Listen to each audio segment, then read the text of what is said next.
Witam. Był chłodny ranek w połowie lutego. Zapowiadał się słoneczny dzień, dlatego kaloryfery były zimne, bo zamierzałem ogrzewać dom przez kilka godzin słońcem. Jak widzicie, o 8 temperatura w domu wynosiła 21,2 stopnia Celsjusza i w ciągu następnych godzin rosła aż do 21,6 stopnia, a o 15 spadła o 1,1 stopnia. Przez te kilka godzin temperaturę w domu utrzymałem dzięki słońcu.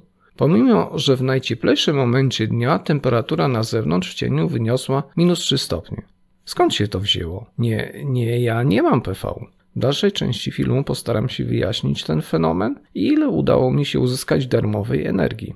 W tym dniu było bezchmurnie, a więc poziom nasłonecznienia był maksymalny. Pierwszym źródłem ciepła w domu były odsłonięte okna. Aby ustalić ilość pozyskanej energii, mierzyłem co godzinę natężenie docierającego promieniowania słonecznego na powierzchnię pionową, równoległą do szyb oraz jej wielkość. A oto dane z pomiarów dla 3-skrzydłowych okien południowych. W tych wierszach podane są dane dla skrzydła wschodniego, w tych dla skrzydła środkowego i analogicznie w tych dla skrzydła zachodniego.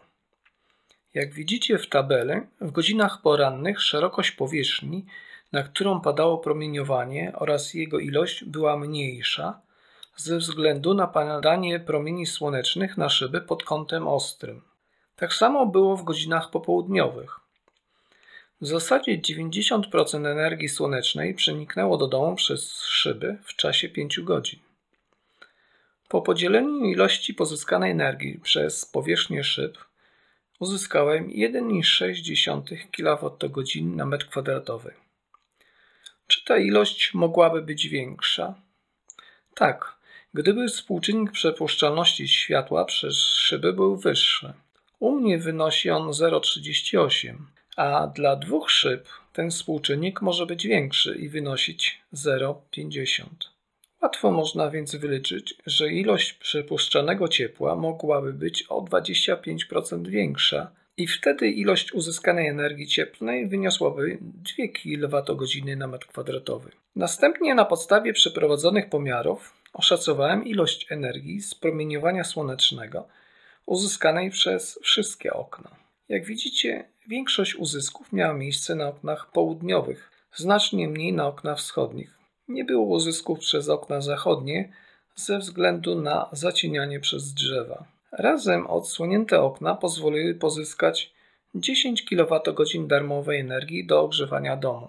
Kolejnym występującym zjawiskiem było nagrzewanie przez słońce powierzchni ścian. Aby ocenić, jaki jest efekt energetyczny tego zjawiska, mierzyłem co godzinę temperaturę ścian od zewnątrz oraz temperaturę powietrza w cieniu. Jak widzicie, w najcieplejszym momencie dnia ściana południowa miała temperaturę 32 stopni Celsjusza. Do dalszych obliczeń przyjąłem, że wynikiem padania bezpośredniego promieniowania słonecznego jest różnica pomiędzy temperaturą ściany od zewnątrz i temperaturą powietrza w cieniu. Jak widzicie, ściana południowa nagrzewała się od słońca o ponad 30 stopni więcej aniżeli powietrze. W mniejszym zakresie nagrzały się od słońca ściany wschodnia i zachodnia. Biorąc pod uwagę powierzchnię ścian, różnicę temperatur ściany na zewnątrz spowodowaną przez promieniowanie słoneczne oraz współczynnik przenikania ciepła dla ścian,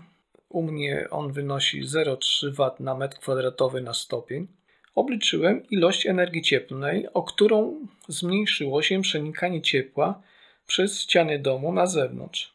Jak widzicie, w lutym większość zysku energetycznego ze ścian wygenerowała wystawa południowa. Łącznie poprzez podgrzanie ścian słońce pozwoliło zaoszczędzić w tym dniu na ogrzewaniu 5,5 kWh energii cieplnej. W moim domu słońce nagrzewa też blachę na dachu, od której ogrzewa się powietrze na strychu. Podniesienie temperatury powietrza na strychu powoduje zmniejszenie strat ciepła przez strop z pomieszczeń ogrzewanych. W tym dniu zmniejszenie strat ciepła z tego powodu wyniosło 1,4 kWh. Dzięki słońcu łączne straty ciepła przez przegrody budynku w badanym dniu zmniejszyły się o 6,9 kWh. Chcę zwrócić uwagę, że w tym przypadku nie wymagało to ode mnie żadnej czynności. Łączne oszczędności na ogrzewaniu domu, czyli zyski z okien i ścian, w dniu pomiaru wyniosły około 17 kWh. W moim przypadku stanowi to równoważnik spalenia niecałych 3 kg węgla bądź 6 kg drewna. Jakie są łączne zyski energii cieplnej ze słońca w ciągu roku dla mojego domu? U mnie w sezonie grzewczym 2021-2022 było 81 dni słonecznych, z tego 48 było w okresie marzec-połowa maja. W stosunku do lutego, w kwietniu i maju wydłuża się czas promieniowania słonecznego, dlatego wtedy większe zyski dają okna i ściany szczytowe, wschodnie i zachodnie, oraz bardziej nagrzewa się strych. Szacuję zatem, że promieniowanie słoneczne zmniejsza zapotrzebowanie na ciepło dla mojego domu o 1400 kWh lub o 250 kg węgla na sezon grzewczy, co stanowi około 8%. Jestem Sylwestro. Zapraszam do polubienia i komentowania filmu. Zapraszam do subskrybowania mojego kanału i oglądania innych moich filmów.